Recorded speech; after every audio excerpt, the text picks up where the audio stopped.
সুপ্রিয় শিক্ষার্থী বন্ধুরা, আসসালামু আলাইকুম। আশা করি সবাই ভালো আছেন এবং সুস্থ আছেন। সবাইকে রাতের শুভেচ্ছা জানিয়ে আজ আমাদের ক্লাস শুরু করছি। ক্লাসের শুরুতে যাদের জন্মদিন তাদের জন্মদিনের শুভেচ্ছা এবং যারা অসুস্থ আছেন তাদের সুস্থতা কামনা করছি। আমি বিশেষ করে আমাদের শিক্ষার্থী বন্ধুরা অনেকে অসুস্থ আছেন, যারা ক্লাসে উপস্থিত হতে পারেনি। মহান রবের কাছে খাস করে দোয়া করি, মহান রব আপনি তাদের সুস্থতা দান করুন। আমাদের এই 40 জনের ওসিলায়, এই 40 জনের দোয়ার বরকতে, শেষ নবীর ওসিলায় আল্লাহ তুমি তাদেরকে সুস্থতা দান করো। আমিন। তাদেরকে পুনরায় ক্লাসে অংশগ্রহণ করার সুযোগ করে দেওয়া আল্লাহ। তাদের যে মনের আশা, তাদের যে একটি স্বপ্ন, একটি চাকরির মাধ্যমে তাদের ফ্যামিলিকে সাপোর্ট দিবে, এই স্বপ্নটা পূরণ করে আল্লাহ। যারা আজকের দিনে দুনিয়ার মায়া ত্যাগ করে পরকালে বাসিন্দা হয়েছেন তাদের রুহের মাগফিরাত কামনা করছি। যারা সকল বাধা বিপত্তি দূরে ঠেলে আজকের ক্লাসে কষ্ট হলেও উপস্থিত হয়েছেন, তাদেরকে আমি আন্তরিক অভিনন্দন জানাচ্ছি। আমরা আজ কর্মত ফিগারের বেসিক জিনিসটা আগে শিখবো, তারপরে একটি পরিপূর্ণ কর্মত ফিগার অঙ্কন করা শিখবো। একটি কর্মত ফিগারের বেসিক জিনিস প্র্যাকটিসের জন্য প্রয়োজন, আমরা যে গত যে ফরম্যাট গুলো শিখেছি, বৃত্ত, ইউ শেপ, মাথা থেকে কোমর পর্যন্ত যে মাপ, তারপর কোমর থেকে পা পর্যন্ত একই মাপ, এই শেপটা আমি দিয়েই আমাদের বিষয়টা উপস্থাপন করব। আমরা আগে সোজা ফিগার শিখেছি, বসা ফিগার শিখেছি, এখন আমরা কর্মত ফিগার শিখবো। কর্মত ফিগারের জন্য আমাদের হাত পা গুলো অবশ্যই অ্যাক্টিভ দেখাতে হবে, সচল দেখাতে হবে। এখন যদি আমরা মনে করি যে একটা মহিলা মাথায় কোন একটা বোঝা নিয়ে সামনের দিকে অগ্রসর হচ্ছে, তাহলে সেই মহিলার ফিগারটা আমরা কিভাবে অঙ্কন করব? আগে মনে মনে কল্পনা করে নেব যে একটা মহিলা মাথায় বোঝা নিয়ে, পানির কলস হতে পারে, কাঠের বোঝা হতে পারে, নিয়ে সামনের দিকে হাঁটছে। তাহলে তার ভঙ্গিমাটা কেমন হতে পারে? অবশ্যই একটা হাত দিয়ে কলস বা আপনার বোঝা ধরে আছে, আর একটা হাত নিচের দিকে ঝুল খেতে থাকছে, আর সামনের দিকে অগ্রসরমান। এই বিষয়গুলো মাথায় আগে সেট করে নেবেন, তাহলে অঙ্কনের সুবিধা হবে। তাহলে এরকম একটা ফরম্যাট, বেসিক ফরম্যাট যদি আমরা দাঁড় করতে চাই, তাহলে প্রথমে আমাদের কি করতে হবে? একটা বৃত্ত দিতে হবে। প্রথমে আমাদের একটা বৃত্ত, তাহলে আমরা প্রথমে একটা বৃত্ত দিলাম। এই ডিম বাকিতে বৃত্তটা আপনারা অনেক হালকা করে দেবেন, আমি একটু ডিপ করে দিচ্ছি আপনাদের বোঝানোর জন্য, আপনারা যাতে সহজেই বুঝতে পারেন সেজন্য আমি ডিম বাকিটা বৃত্ত দিলাম। এই বৃত্তটা আমার কি হবে? মাথার বোঝা হিসেবে কাজ করবে। আমি একটা চিহ্নিত করে নিলাম। এরপরে আমরা এখানে একটা বৃত্ত দেব, এখানে একটা বৃত্ত দিলাম। এই বৃত্তটা আমার মাথা হিসেবে কাজ করে। উপরে বৃত্তটা দিলাম কি জন্য? উপরে বৃত্তটা আমার বোঝা দিতে পারি, আবার ওখানে কলস দিতে পারি, মানে যে কোনো বিষয় আমরা অ্যাড করতে পারি। আর নিচের বৃত্তটা আমি দিলাম আমাদের মাথাকে উপস্থাপন করার জন্য। এরপর আমরা কি করব? এখান থেকে ইউ শেপ দেবো। ইউ শেপ একটা হালকা কোনা করে দেবো, যাতে আমরা বডিটা সুন্দরভাবে ফুটিয়ে তুলতে পারি। তারপরে ইউ শেপ দেবো, এখানে একটা এই যে একটা রেখা দিলাম, দিয়ে একটা ইউ শেপ দিলাম। সেম ভাবে নিচে আর একটা রেখা দিলাম, এর মধ্যে ছোট করে দিয়ে এখানে একটা ইউ শেপ দিলাম। এই দুইটা ইউ শেপ। এখন মাথা থেকে এই পর্যন্ত আমার কতটুক হয়েছে, এখান থেকে এই পর্যন্ত আমার পরিমাপটা কতটুক হয়েছে, সেই পরিমাপে আমরা নিচে রেখা দেব। আমার এই পর্যন্ত আসছে, সামনের দিকে অগ্রসর। তাহলে আমরা আগে এখান থেকে, এখন যেহেতু আমরা শিখে গেছি যে আমাদের এই রেখা থেকে এই রেখা, এখান থেকে যদি আমরা ধরি এটা আমার কোমর, এই কোমর থেকে এই পর্যন্ত এর মিডল আমরা ঠিক করে নিলাম, নিয়ে এইটা আমার হাঁটুর অংশ। এই মিডলটা আমার কিসের অংশ? এই যে হাঁটুর অংশ। সামনের দিকে অগ্রসর হচ্ছে। আর একটা পা এখান থেকে আর একটা পাই যে হাঁটু বরাবর আছে। আমরা যদি মনে করি যে এটা আমি এত দূর দিব না, আরো সামনে দিব, হতে পারে। এই পাটা আমার কি হবে, হালকা একটু টান টান হবে, টান টান উত্তেজনা হবে। এটাই। তাহলে হেঁটে যাওয়ার একটা ভঙ্গিমা একটু বোঝা যাবে। এটা আমি এত দূর না দিয়ে এখান থেকে সামান্য একটু বাঁকা দিতেও পারি। ঠিক আছে, এই যে হাঁটু এর সামান্য বাঁকা দিতেও পারি। এটা ইচ্ছা আপনার। তারপর এখান থেকে আমার এটা পায়ের অংশ, এই যে এটা আমার পায়ের অংশ। আমি একটা পা দেখতে পাবো, দেখ, মানে দেখতে পাচ্ছি, আর একটা পা দেখতে পাচ্ছি না, এরকম ভাব যদি দেখাতে চাই দেখাতে পারবো। তাহলে আমার পাটার অংশ আমি দিয়ে দিলাম। এরপর আমার বাকি আছে কি, এরপর আমার বাকি হচ্ছিল হাতের অংশ। এবার হাতের অংশে আসি।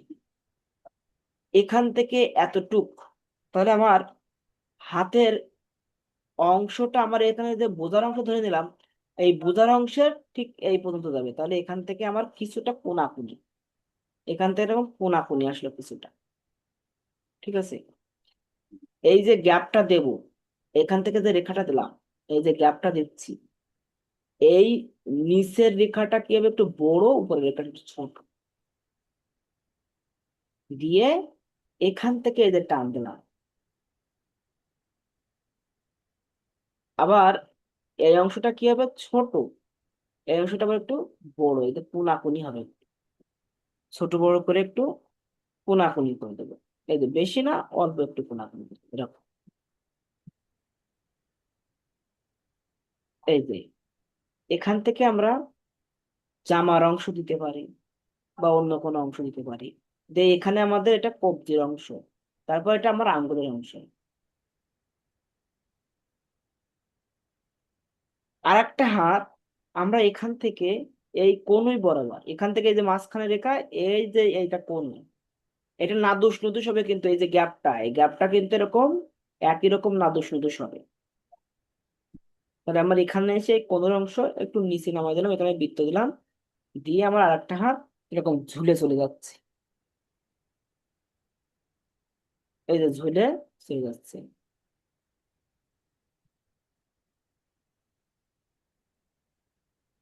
এই পর্যন্ত রাখবো, বেশি না। এটা আর একটু উপরে উঠে দিলাম, দিয়ে এখান থেকে এই পর্যন্ত নিয়ে এসে এই যে রাখলাম। রেখে এখান থেকে এই যে কবজির অংশ দিয়ে আমার আঙ্গুল যে দেখা দিলাম, এই ঝুলে আসছে। এই জায়গায় আমরা মাথার উপরে বোঝা দিতে পারি। যদি মনে করি যে আমি কলস দিতে চাই, কলসও দিতে পারবেন। ঠিক আছে, এখানে আমরা কলস দিতে চাইলে কলসও দিতে পারবো, বোঝা দিতে চাইলে বোঝাও দিতে পারবো।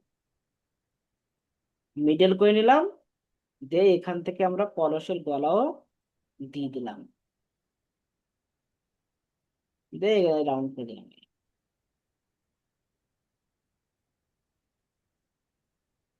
রাউন্ড করে দিলাম। এটা যেরকম চিকন, এই রেখাগুলো আস্তে আস্তে চিকন করবেন, বেশি মোটা রাখবেন না, ওটা পরের বিষয়। ঠিক আছে, এরপরে আমার কি এখান থেকে গলা, তাহলে আমি গলাটা দিলাম, এখান থেকে এখান থেকে শাড়ির অংশ দিলাম। ঠিক আছে, এখান থেকে রেখাটা একটু বাঁকা করে ভারী করে দেবো, ভারী করে দিয়ে এখান থেকে শাড়ির অংশ দিয়ে দেবো।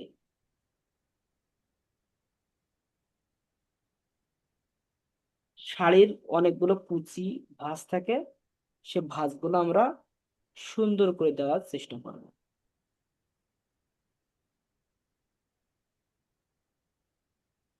এই যে এখানে একটু শক্ত করে ব্যাটন মতন দেওয়া থাকে, এই যে এরকম করে রাউন্ড গুলো আমরা ঠিক করবো আস্তে আস্তে। ঠিক আছে, আস্তে আস্তে এরকম করে ঠিক করে করে দেবো। এখান থেকে এবার ভারী অংশ নিচের দিকে চলে আসবে, কোমরের অংশ থেকে।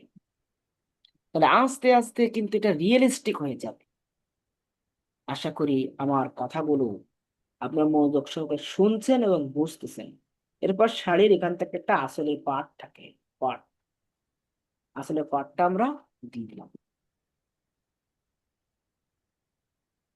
এই যে আসলে পার্টটা দিয়ে দিলাম, দিয়ে শাড়ির বাকি অংশগুলো এই যে দিয়ে দিলাম।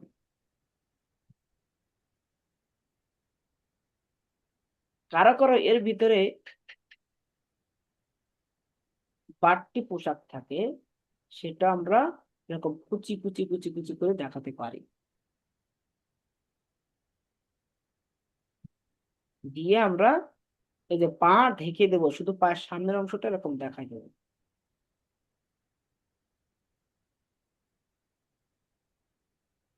এই যে আঙ্গুলগুলো জাস্ট দেখাই দিলাম।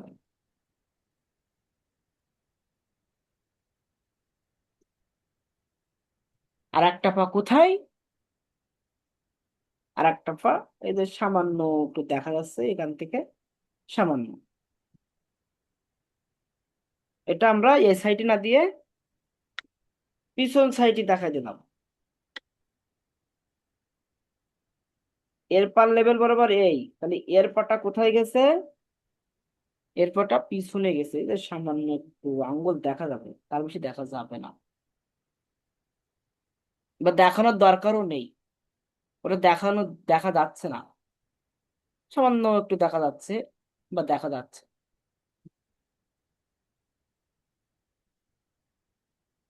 এক পা দেখা যাচ্ছে। বা আপনারা এমনও করতে পারেন যে এই এই জায়গাটা একটু হালকা করে দিলাম, যে এখান থেকে দিলেন, দিয়ে এখান থেকে একটু পানি দিয়ে দিলেন বা ঘাস টাইপের দিয়ে দিলেন, যে আমার পা দেখা যাচ্ছে না, এই পায়ের মাথাটা একটু সামান্য দেখা যাচ্ছে। এই যে এখানে আপনারা বড় বড় এরকম ঘাস দিতে পারেন, ঘাস দিয়ে ঘাস বদ্যে আসছে এরকম শাড়ি ঢেকে আছে। ওই যে পুকুর ঘাটের থেকে উঠছে, তাহলে পুকুর ঘাটের থেকে নদীর ঘাটের থেকে উঠতে গেলে কিরকম পানি থাকবে, মানে দৃশ্যের সাথে অ্যাড করে দিলে তখন আর এইগুলো অতভাবে পা না দেখালে হবে। আর পাকা পা কিভাবে দেখাবেন ওটা আমি আপনাকে বলে দিচ্ছি। তাহলে আমার এখন কাজ কি? এর মুখের অংশ ঠিক করা। তাহলে আমরা কম রেখায়, খুব কম রেখা ইউজ করে মুখ ঠিক করব। এখানে জাস্ট এরকম শুধু ফোঁটা দিয়ে দেবো, এরকম জাস্ট। আমাদের সব তো জানা আছে যে মুখের কত ভাগ নাক হবে, চোখ কোন জায়গায় হবে, দাড়ি কোন জায়গায় হবে, এগুলো সবই আমাদের কি জানা আছে। ঠিক আছে, এই মহিলাদের চুলগুলো একটু এলোমেলো হয়, সব চুল তো দেখা যাচ্ছে না মাথায়, একটা কলসের কারণে।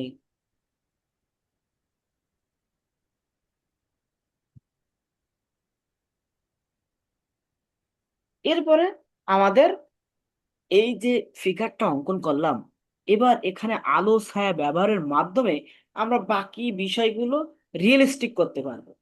কিন্তু আজকে যদি রিয়েলিস্টিক করতে যাই তাহলে বেসিক জিনিসটা মনে থাকবে না, বেসিক জিনিসটা মনে থাকবে না। এই জন্য আমরা হাতের এইসব বিষয়গুলো আমরা কি করলাম, জাস্ট ফরম্যাট আকারে রেখে দিলাম। আমরা নেক্সট দিন এই বিষয়গুলোকে রিয়েলিস্টিক করব, এই বিষয়গুলোকে আমরা রিয়েলিস্টিক করে দেখাবো। যদি এটা অগ্রসর হয় বা এটা যদি ভালো হয়, তাহলে অবশ্যই আমরা আরো সুন্দর রিয়েলিস্টিক করে দেখাবো। যদি আপনারা এটা ভালো বুঝতে পারেন, আয়ত্ত নিতে পারেন। একটু ইরেজ করবেন ভালো দেখানোর জন্য।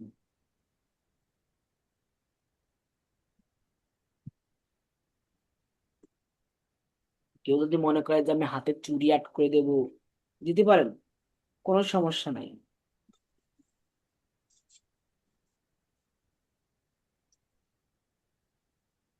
ঠিক আছে, চুড়ি আট করে দেবেন, কোনো সমস্যা নেই। এরকম জাস্ট রেখা দিয়ে দিলেন, দিয়ে এখান থেকে এরকম চুড়ি আট করে দিলেন, ডাবল রেখা দিলে চুড়ি হয়ে যাবে। এখান থেকে এটা হালকা করে, রেখাগুলো এই জন্য আমি হালকা করে দিতে বলছি, এখানে জামার অংশ অ্যাড করে দিলাম। ঠিক আছে, দেখুন।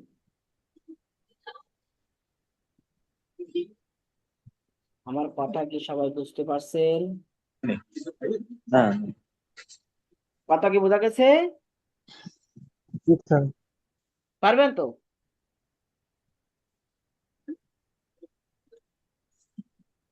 ঠিক আছে স্যার, চেষ্টা করলে পাওয়া যাবে। হ্যাঁ, চেষ্টা করেন, অবশ্যই পারবেন। আর এই রেখাগুলো জাস্ট আপনাদের জানানোর জন্য, বোঝানোর জন্য দিছি, কিন্তু আসলে এগুলো শাড়ির জন্য ঢেকে থাকবে। শাড়ি দিয়ে যদি দিই তাহলে আর এগুলো দেখাই যাবে না। স্যার আমি ফিগের আইকে জমা দিয়েছি, সেখানে স্যার ওই যে ফিগের কানিতে কানটা আর ওই যে হাতের কবজা থেকে হাতের আঙ্গুলগুলো ভালো দিতে পারিনি স্যার, এটা ভালো একটা পারিনি স্যার। আচ্ছা, ঠিক আছে। মানে কান দিতে পারেন না, আর হাতের এই এই এই অংশটা দিতে পারেন না, তাই তো? যে হাতের কবজা থেকে আঙ্গুলগুলো স্যার এগুলো। আচ্ছা, ওকে, ফাইন। দেখেন, এই যে হাতের কবজা আসলো, এই এই পর্যন্ত তো পারেন। জি স্যার, ও পর্যন্ত পারি স্যার।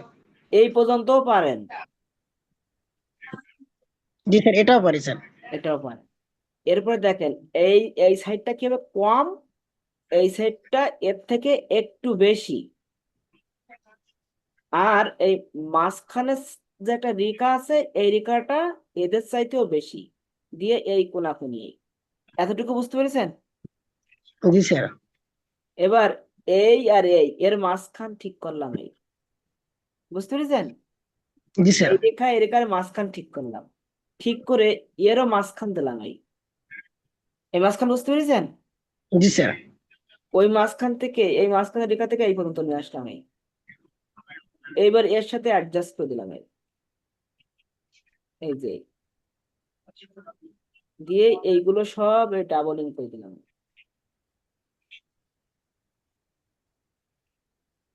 আর এই রেখাটা ছোট স্যার ছিল। স্বাভাবিকভাবে ঝুলন্ত অবস্থায় যে হাতটা থাকে সেটা কি এরকম হবে স্যার? মানে না, আমি যখন একটা ফিগের হাতটা নিচের দিকে ঝুলন্ত অবস্থায় রাখবো স্যার। তখন ওই ওর ভঙ্গিমাটা যেটা, যেরকম এর ভঙ্গিমা, এর হাতের ভঙ্গিমা কিন্তু এরকম। এই আসছে তো, এর হাতের ভঙ্গিমা কিন্তু এরকম হবে, এই যে। স্যার ঝুলন্ত অবস্থায় হাতের এইটা ফিগেটা ঠিক রাখতে পারি না স্যার। আস্তে আস্তে হবে, একবারে তো হবে না, বুঝতে পেরেছেন? আস্তে আস্তে হবে আপনার। যেহেতু দূরের ফিগার রাখবেন, তো অত ডিটেলস দিতে হবে না, অত ডিটেলস করা লাগবে না। আমি এটা যখন রিয়েলিস্টিক দেখাবো, তখন আমি আপনার ডিটেলস করে দেখাবো। এখন অত ডিটেলস দেওয়া লাগবে না, ঠিক আছে? এখন আপনি এই ফিগারটাকে যখন, মানে এই হাতটাকে যখন রিয়েলিস্টিক করতে যাবেন, তখন আপনার শেপটা ঠিক এরকম হবে, এরকম শেপ হবে। এই যে একটা আঙ্গুল স্পষ্ট আসবে, আর বাকি আঙ্গুলগুলো এর ভিতর দিয়ে এই সাইডে চলে আসবে। আর এখান থেকে এই যে মোটা আঙ্গুলটাই, ঠিক আছে, এখান থেকে এই যে বাকি আঙ্গুলগুলো এরকম চলে আসবে। আর স্যার এই বাস আঙ্গুলটা আবার একটু আঁকবেন, স্যার যে রাখতেছেন। না, এটা আমি এখন আপনাদের শেখাতে চাচ্ছি না, আপনাকে বেসিক ধারাটা শেখেন। বেসিক ধারাটাকে শিখতে হবে। কারণ এই এই জিনিসটা সহজ, এই জিনিসটা আমি একবার বলে দিলে আপনারা পারবেন, কিন্তু ওই জিনিসটা বলে দিলে পারবেন না যদি বেসিকটা না জানেন। স্যার আর কানের একটু দেখাইয়েন হ্যাঁ, স্যার। কান কান। কান। মেয়েদের কান দেখানোর দরকার নেই, ঠিক আছে? মেয়েদের কান দেখানোর দরকার নেই, যদিও দেখাতে চান প্রশ্নবোধক চিহ্ন দেবেন এরকম। এই যে প্রশ্নবোধক চিহ্ন, প্রশ্নবোধক চিহ্ন দেওয়ার পর নিচ থেকে এরকম রাউন্ড করে দিবেন। আর উপর থেকে ওর পাইডে একটা ডাবল রেখা দিয়ে দিবেন, দিয়ে মাঝখানে একটা ডিপ রেখা দেবেন, এই এরকম। কান হয়ে যাবে। দেখেন, কান হয়ে গেছে অলরেডি। জি স্যার। বুঝতে পেরেছেন? জি স্যার। হ্যাঁ। তাহলে আমি পা দেখাবো না। পা এখন কি, আমার এরকম এরকম ঘাসে পরিণত করে দেবো, যে ঘাসের ভিতর থেকে উঠে আসছে সুন্দর একটা রমণ। আর এই হাতগুলো এখন যেভাবে দেখাচ্ছি এইভাবে একটু ফুটাই তোলেন, দরকার এরকম বক্স দিয়ে রেখে দিন, ঠিক আছে? এরকম বক্স করে রেখে দিতে পারেন। এই যে এরকম এরকম রেখা দিয়ে বক্স করে রেখে দেন। আমরা ডিটেলস দেখান লাগবে না, এগুলো একটু বক্স করে রেখে দেন, এই এরকম শেপ দিয়ে। জাস্ট স্যার, ফর্মেটটা রেডি করান, তারপর আমরা রিয়েলিস্টিকে যাব। স্যার কলসটা স্যার মাথা না দিয়ে ইয়েস উম, স্যার। পাশে যদি দিতেন তাহলে ভালো হয় না? কাকে দিলে তখন হাত কাকে থাকবে? ঠিক আছে, আমি কাকে দিয়ে আর একদিন দেখাও। আজকে এটা একটু প্র্যাকটিস করেন, তাহলে আর একদিন ওই কাকে দেওয়া প্র্যাকটিস করাবো, তাহলে আপনারা সুন্দর বুঝতে পারবেন। বেশি বেশি কি এখন বিষয়টা হলো এরকম যে আমার কর্মরত ফিগার অঙ্কন করো।